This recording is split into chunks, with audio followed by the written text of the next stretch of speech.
할렐루야, 감사합니다. 우리 같이 나누실 하나님 말씀 열왕기하 21장 1절로 3절까지의 말씀 같이 나누겠습니다. 열왕기하 21장 1절로 3절까지의 말씀.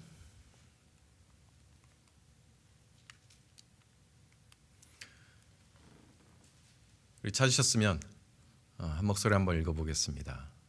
시작. 므낫세가 왕이 될 때 나이가 12세라 예루살렘에서 55년간 다스리니라. 그의 어머니의 이름은 헵시바더라. 므낫세가 여호와의 보시기에 악을 행하여 여호와께서 이스라엘 자손 앞에서 쫓아내신 이방 사람의 가증한 일을 따라서 그의 아버지 히스기야가 헐어버린 산당들을 다시 세우며 이스라엘의 왕 아합의 행위를 따라 바알을 위하여 제단을 쌓으며 아세라 목상을 만들며 하늘의 1월 성신을 경배하며 섬겼더라. 아멘.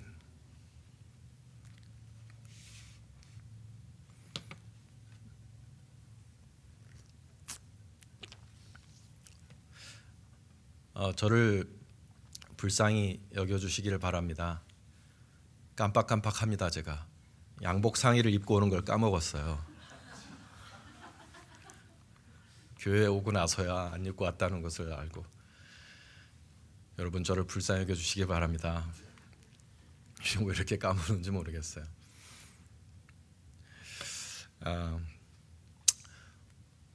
오늘 하나님 말씀 전할 때 우리 주님의 은혜가 있으시기를 간절히 바라는 마음입니다.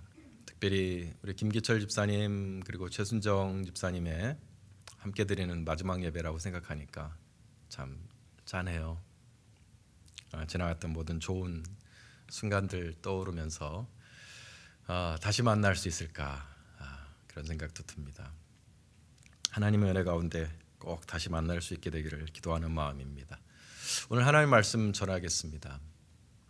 여러분은 호부무견자라는 말을 들어보셨습니까? 호부무견자.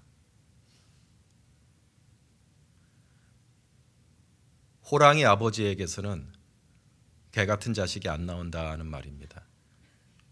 호부무견자. 호랑이 아버지에게서는 아비가 범인데 그 새끼는 개일 수 없다는 뜻으로 훌륭한 아버지 밑에 못난 자식이 없다는 뜻입니다. 근데 이 속담이 적어도 어떤 신앙의 영역에서는 잘 안 맞는 경우도 있는 것 같아요. 우리는 훌륭한 신앙의 부모 아래서 망나니 같은 내 신앙을 요만큼도 물려받지 않는 것 같은 그런 아들들이 나오는 것을 봅니다.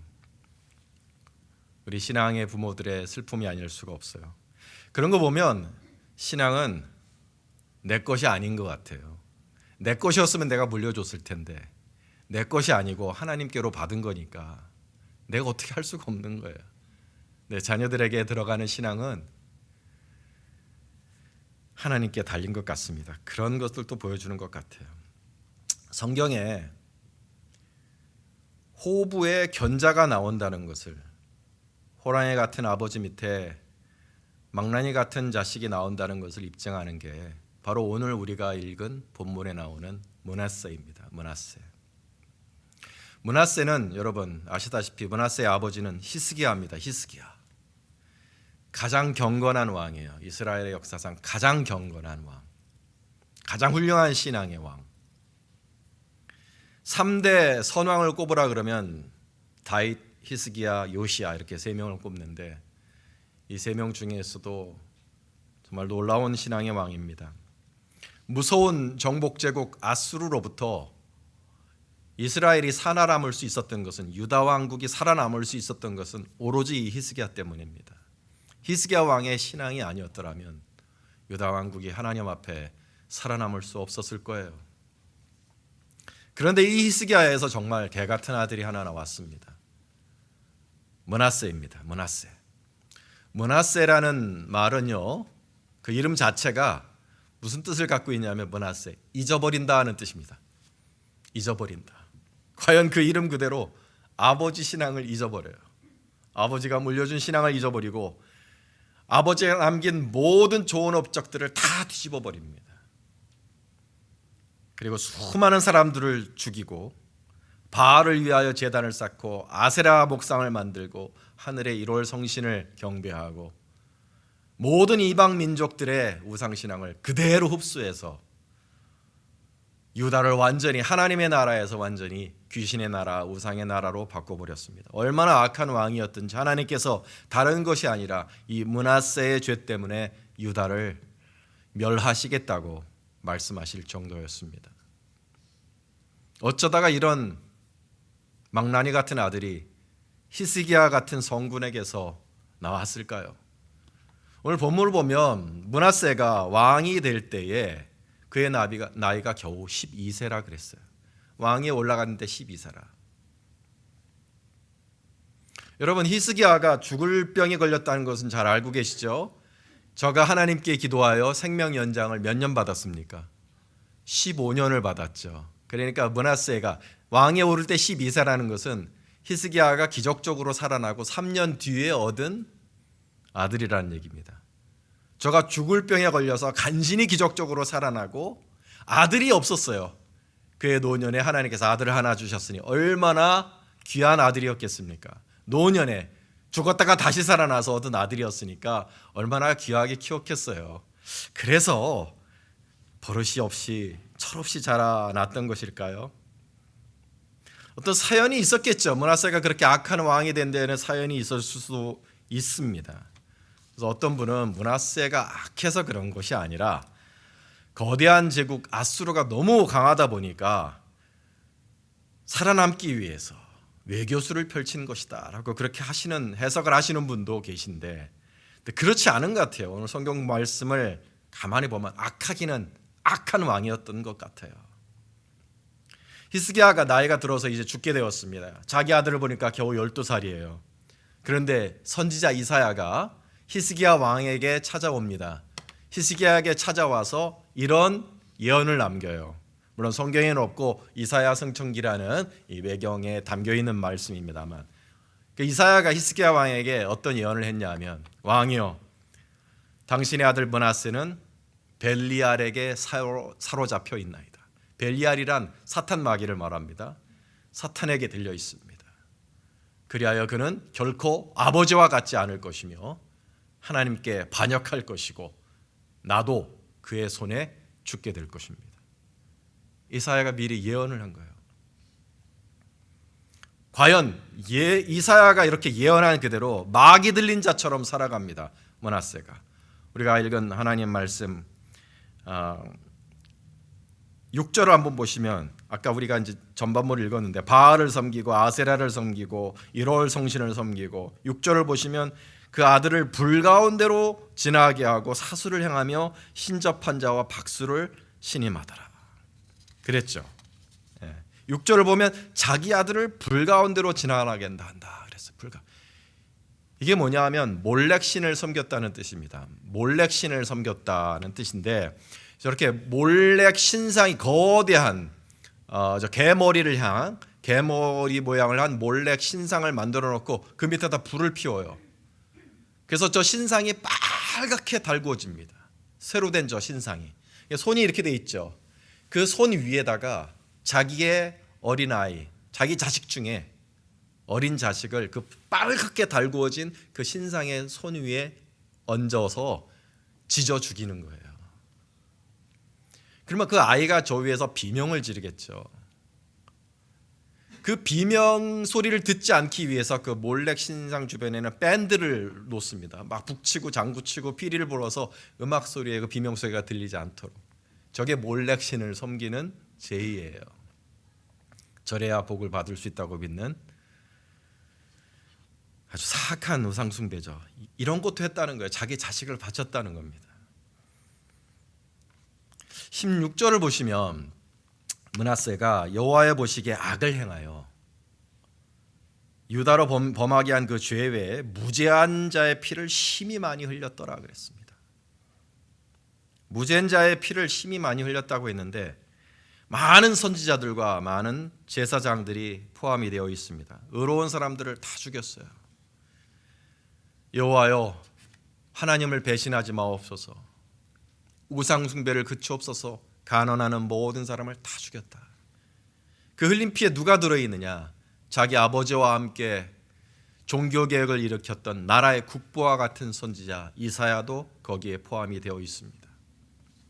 이사야 선지자는 왕궁 선지자예요. 그래서 왕궁에 거하면서 왕에게 직언하는 선지자였는데, 므낫세가 왕이 된 다음에 이렇게 하나님을 버리고 온갖 악행을 저지르는 것을 보고 견딜 수가 없어서 이사야가 왕궁을 떠나 광야로 들어갑니다. 광야에 들어가서 살고 있는데 선지자들하고 모여서 광야에서, 왜냐 다 죽이니까 광야의 동굴 같은 데 숨어서 그렇게 살고 있었는데, 세례 요한을 시기했던 자들이 있었던 것처럼 이 광야의 선지자 이사야를 시기하는 자들이 있었으니 바로 므낫세 주변에 모여있던 바알 선지자들입니다. 바알 선지자들이 그중에 벨키라라는 자가 있었는데, 그 벨키라의 할아버지가 그 엘리야가 쳐 죽인 그 바알의 400 선지자 중에 한 명이 있다고 해요.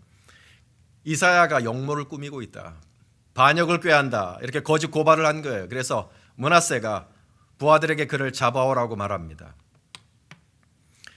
이사야가 도망을 하는데 길가에 한 거목이 뽕나무, 레를 몰베리라고 하죠. 뽕나무 거목이 하나 있는 것을 보고 그런데 그 거목 가운데가 파여 있는 거예요. 그래서 거기 들어가 숨었습니다. 이사야가. 신기하게 나무가 자기를 싹 감싸더래요.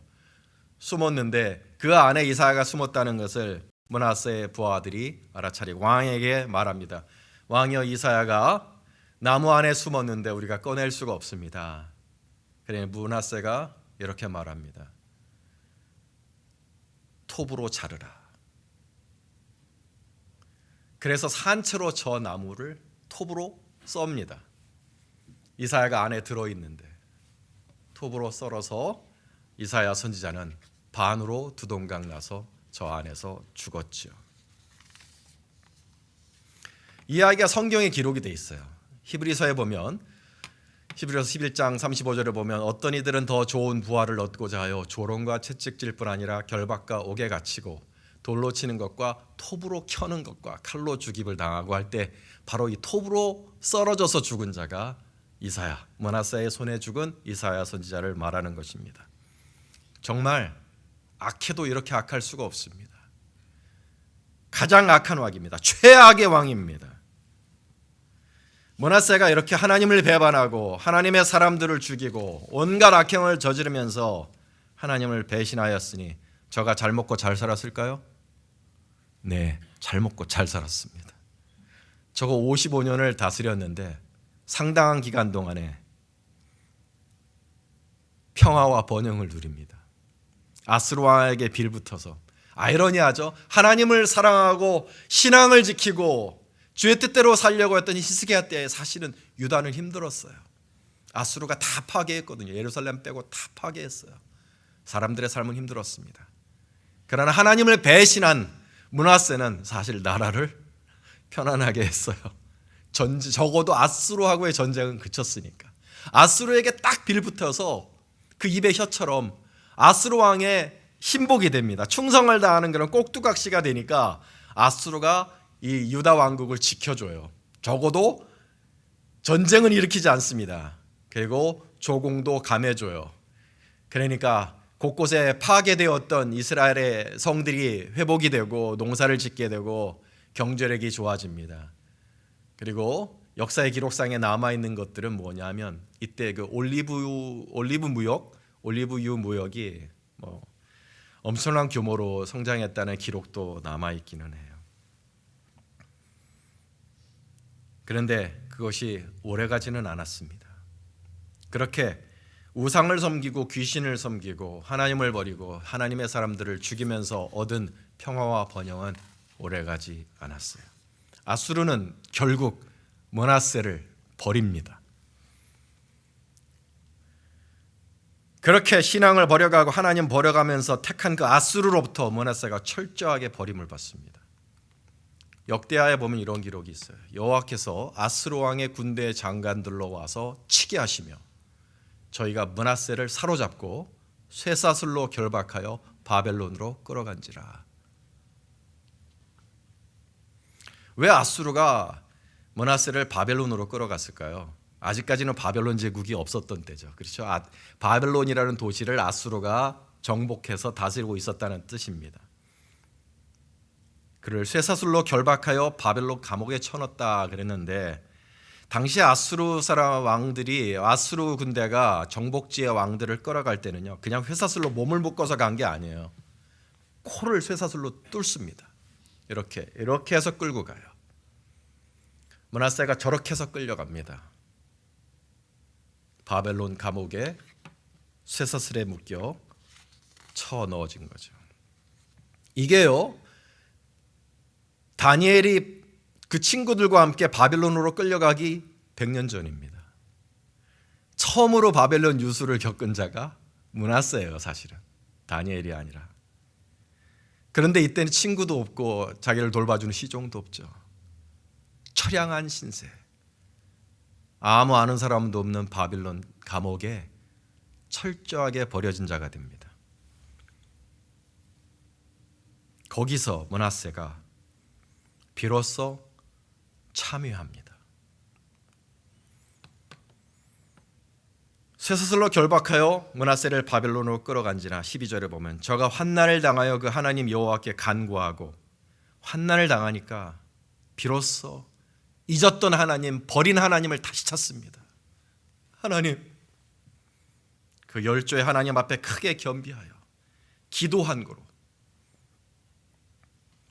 기도했다 그랬잖아요. 울면서 기도합니다. 저거 환난을 당하여 하나님 여호와께 기도한 거로. 저 그림에도 눈물 흘리는 게 보이시는지 모르겠네요. 눈물을 뚝뚝 흘리는 그림이 그려져 있습니다. 하나님께 기도드리지 않고 살다가, 아니 하나님을 잊고 살다가, 하나님을 버렸다가, 버려도 이만저만 버린 게 아니죠. 정말 끔찍하게 하나님을 버리고 살다가 그렇게 악하게 살아놓고서는 이제 와서 하나님을 다시 찾습니다. 그런데요, 우리는 저렇게 악한 자가 하나님을 찾으면 어떤 감정이 드나요? 그렇게 크게 손 놓고 이제 와서 회개한다고? 뭔가 막 분노가 들죠. 우리 하나님은 그렇지 않으신가 봐요. 우리 하나님은 악인이 멸하는 것을, 악인이 망하는 것을 기뻐하지 않으시는 하나님이시기에, 악인이 돌아와 하나님께 회개하는 것을 기뻐하시는 하나님이시기에 므낫세가 드리는 기도를 들어주십니다. 저가 살려달라고, 하나님 살려주세요, 내가 잘못했어요, 나 살려주세요 기도하니까 하나님께서 그 기도를 들으시고 므낫세에게 은혜를 베푸십니다. 기도한 거로 하나님이 그 기도를 받으시고 그 간구를 들으시사 저로 예루살렘에 다시 돌아와서 다시 왕위에 거하게 하시며, 그렇게 하니 므낫세가 그제야 여호와께서 진정한 하나님이신 줄을 알았더라.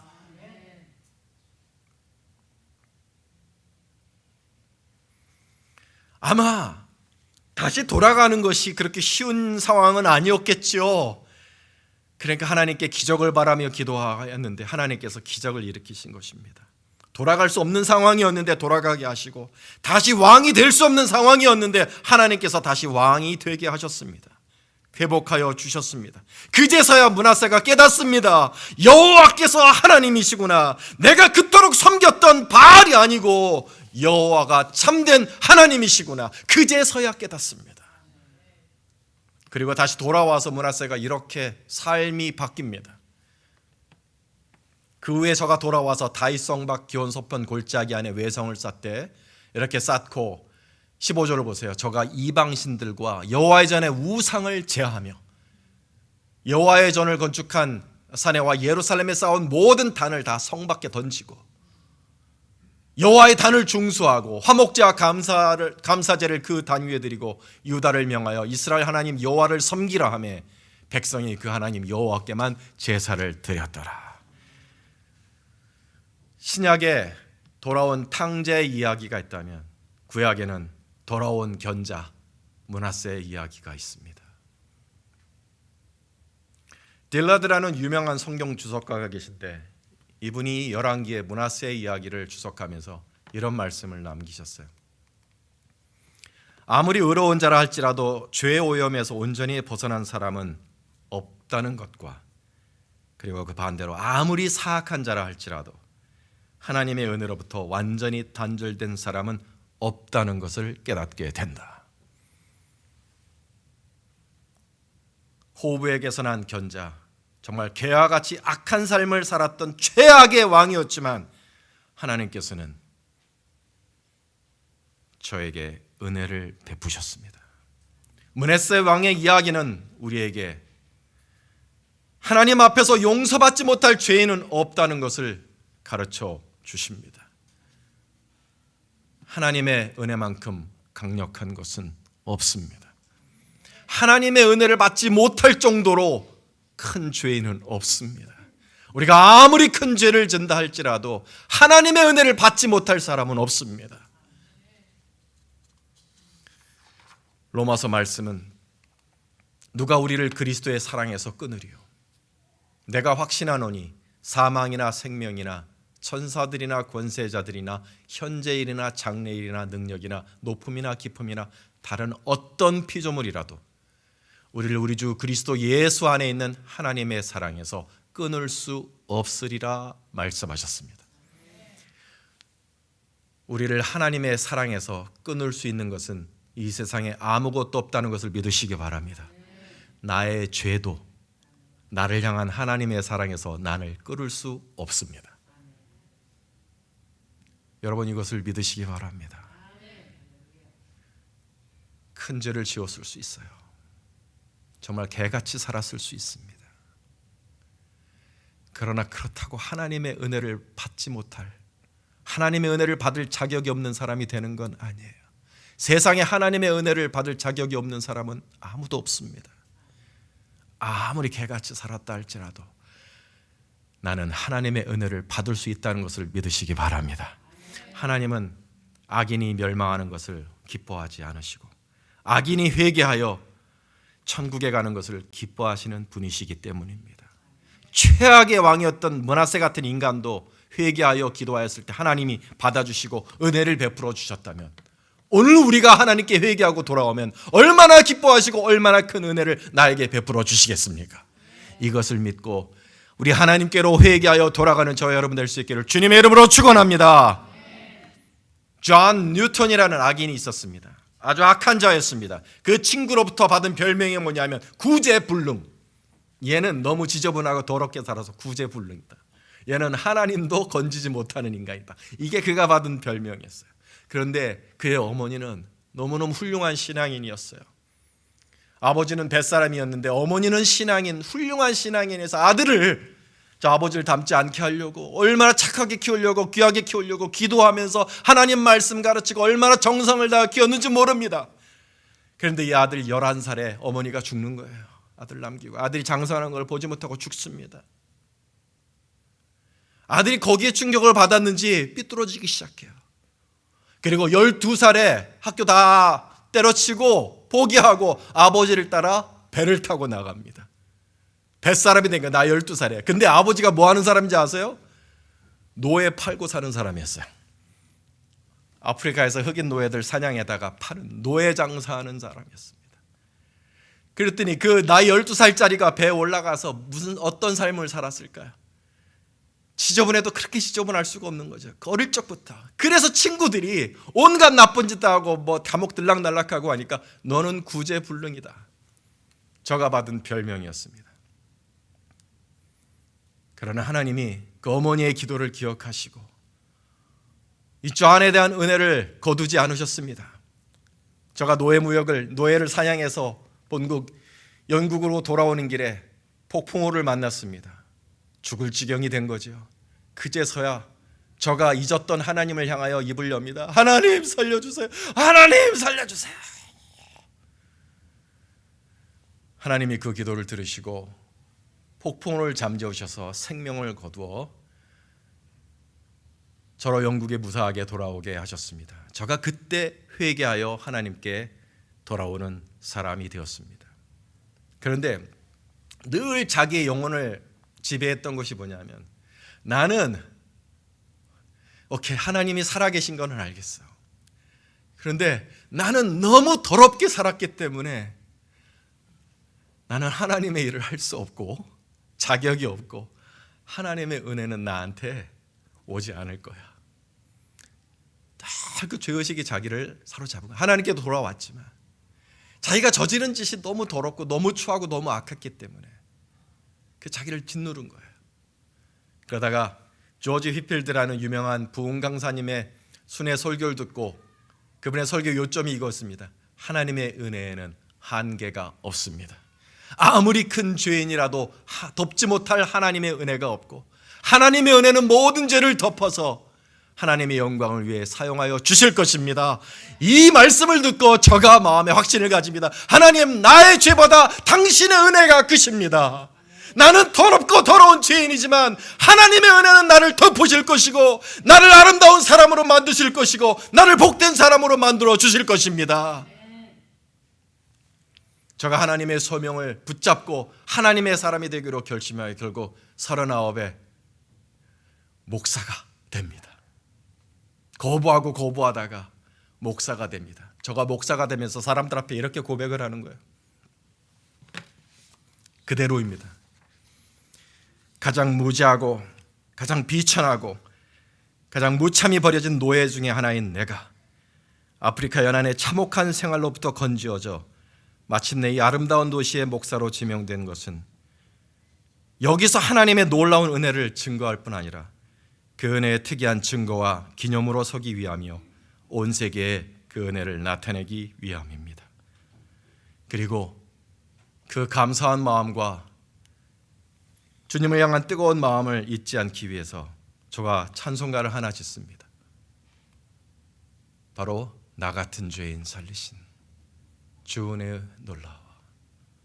Amazing grace, how sweet the sound that saved a wretch like me. 이 찬송을 지으시고 이 존 뉴턴 목사님이 평생 어디를 가거나 하신 말씀이 뭐냐면 나같이 비참한 죄인, 나같이 구제불능의 죄인, 세상에 버린 죄인을 하나님이 버리지 않으시고 찾아와 주셨고 은혜를 베푸시고 사용하고 계십니다. 하나님의 은혜는 놀랍습니다. 이 하나님의 은혜를 알리는데 저의 평생을 사용하셨다는 것입니다. 그리고 후에 윌리엄 윌버포스라는 유명한 기독교 정치인과 힘을 합하여 영국에서 노예제를 폐지하는데 1등 공신의 역할을 하게 됩니다. 사랑하는 여러분, 우리 하나님은 므낫세 같은 사람을 구원해내시는 하나님이십니다. 저가 비록 가장 악한 왕의 삶을 살았지만 하나님의 은혜는 그 악함을 덮을 수 있는 놀라운 은혜인 줄로 믿으시기 바랍니다. 혹시 이 중에 그런 분들 계십니까? 나는 너무 심한 죄를 지었어. 나는 너무 추하게 살았어. 나는 너무 하나님을 잊고 살았어. 나는 하나님의 은혜를 다시 받지는 못할 거야. 나는 다시 제자리로 돌아가지는 못할 거야. 다시 회복되지는 못할 거야. 그렇게 생각하시는 분들 계십니까? 아니요. 오늘 이 이야기를 기억하시기 바랍니다. 므낫세가 용서받고 회복이 되었습니다. 존 뉴턴도 용서받고 회복이 되었습니다.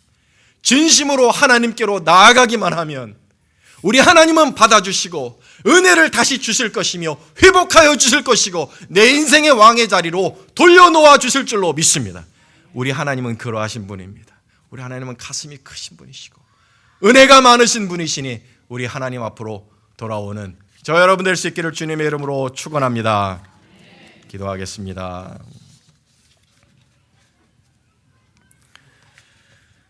하나님 아버지, 내 죄가 아무리 크다 한들 하나님의 은혜를 막을 수는 없습니다.